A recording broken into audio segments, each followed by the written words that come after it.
Assalamualaikum warahmatullahi wabarakatuh, Sobat PPKN kelas 8 dimanapun kalian berada. Pada kesempatan kali ini kita akan belajar bab 5 tentang Sumpah Pemuda dalam Bingkai Bhinneka Tunggal Ika. Pada pertemuan sebelumnya kita sudah mempelajari tentang kebangkitan nasional yang ditandai dengan lahirnya organisasi nasional yang pertama, yaitu Organisasi Budi Utomo pada tanggal 20 Mei tahun 1908. Dengan lahirnya organisasi Budi Utomo ini, maka kemudian lahirlah organisasi-organisasi lain, tak terkecuali adalah organisasi-organisasi yang dibentuk oleh para pemuda di seluruh wilayah Indonesia. Nah, pada kesempatan kali ini kita akan belajar tentang arti dan makna Sumpah Pemuda dalam perjuangan kemerdekaan Republik Indonesia.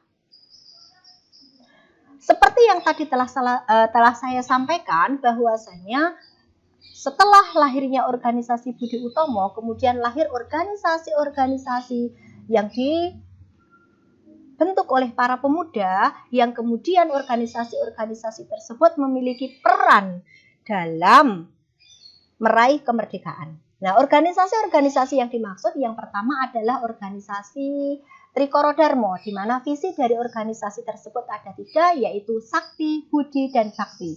Dengan tujuan organisasinya adalah mempererat tali persaudaraan antar siswa-siswi Bumi Putra pada sekolah menengah dan kejuruan, kemudian menambah pengetahuan umum anggota, serta membangkitkan dan mempertajam peranan untuk segala bangsa dan budaya.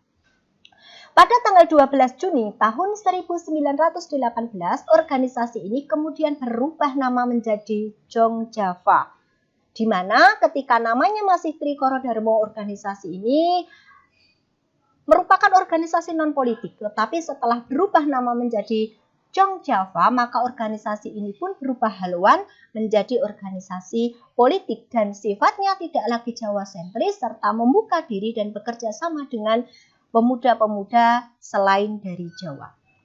Kemudian organisasi yang lain adalah Jong Sumatera Nenbon, di mana organisasi ini merupakan organisasi pemuda pelajar Sumatera yang didirikan pada tahun 1917 di Jakarta, di mana tokoh organisasi yang terkenal itu adalah Muhammad Hatta dan Muhammad Yamin yang kemudian berperan aktif untuk pencapaian kemerdekaan Republik Indonesia. Selanjutnya adalah Jong Ambon, Jong Minahasa, Jong Selbes, ini berasal dari Sulawesi, kemudian ada Sekar Rukun, itu dari Jawa Barat, Jong Betawi itu dari Betawi daerah khusus Ibu Kota Jakarta, kemudian ada Jong Bataksbon, itu adalah organisasi pemuda pelajar dari Batak, Sumatera Utara, kemudian ada Perhimpunan Indonesia, di mana berbeda dengan organisasi-organisasi yang telah saya sebutkan tadi, Perhimpunan Indonesia ini anggotanya itu berasal dari berbagai daerah di seluruh wilayah Indonesia. Nah, Sobat PPKN semuanya, lahirnya organisasi pemuda ini kemudian menginginkan para pemuda itu untuk bersatu sehingga mereka membuat kesepakatan untuk melaksanakan sebuah pertemuan yang kemudian dikenal dengan istilah Kongres Pemuda.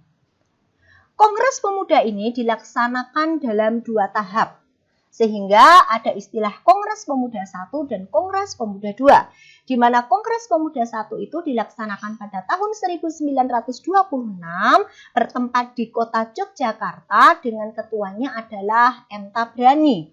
Kemudian hasil dari kongres ini yang pertama adalah cita-cita Indonesia merdeka menjadi cita-cita seluruh pemuda.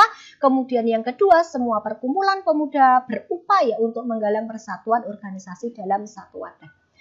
Perlu sobat semua ketahui bahwa Kongres Pemuda 1 ini menghasilkan juga kesepakatan bahwa akan dilaksanakan Kongres Pemuda yang kedua, di mana Kongres Pemuda yang kedua ini dilaksanakan pada tanggal 27 sampai dengan 28 Oktober tahun 1928, di mana tempat pelaksanaannya itu di 2 tempat. Yang pertama ada di Gedung Katolik Jongenlingenbon yang berada di kota Jakarta, serta Gedung Ost Java Bioskop yang berada di Jakarta pula. Struktur organisasi dari Kongres Pemuda II di mana kongres ini diketuai oleh Sugondo Joyo Puspito itu dari organisasi PPPI, kemudian ada wakil ketuanya bernama Joko Marsaid itu dari Jong Java, sekretarisnya adalah Muhammad Yamin dari Jong Sumatera Nenbon, dan bendaharanya itu adalah Amir Sarifudin yang berasal dari Jong Islamiyah Tenbon. Hasil kesepakatan dari Kongres Pemuda II ini kemudian kita kenal dengan istilah Sumpah Pemuda yang isinya ada 3. Yang pertama adalah kami putra dan putri Indonesia mengaku bertumpah darah yang satu, tanah air Indonesia. Kemudian yang kedua, kami putra dan putri Indonesia mengaku berbangsa yang satu, bangsa Indonesia. Dan yang ketiga adalah kami putra dan putri Indonesia menjunjung bahasa persatuan bahasa Indonesia. Arti dari ikrar Sumpah Pemuda bahwasanya yang pertama, tanah air Indonesia adalah seluruh wilayah Indonesia dari Sabang sampai Merauke yang secara astronomis berada di antara 6 derajat lintang utara sampai dengan 11 derajat lintang selatan dan 95 derajat bujur timur sampai dengan 141 derajat bujur timur. Nah, wilayah Indonesia secara astronomis tersebut mengakibatkan Indonesia berada di sekitar Khatulistiwa. Nah, karena wilayah Indonesia yang subur, indah, kaya, dan terletak di sekitar garis Khatulistiwa, maka Indonesia dikenal dengan sebutan Zamrud Khatulistiwa. Kemudian arti yang kedua, berbangsa yang satu. Itu merupakan suatu bentuk dari paham kebangsaan yang tumbuh dari sejarah panjang bangsa yang memiliki latar belakang majemuk dan memiliki keinginan untuk bersatu.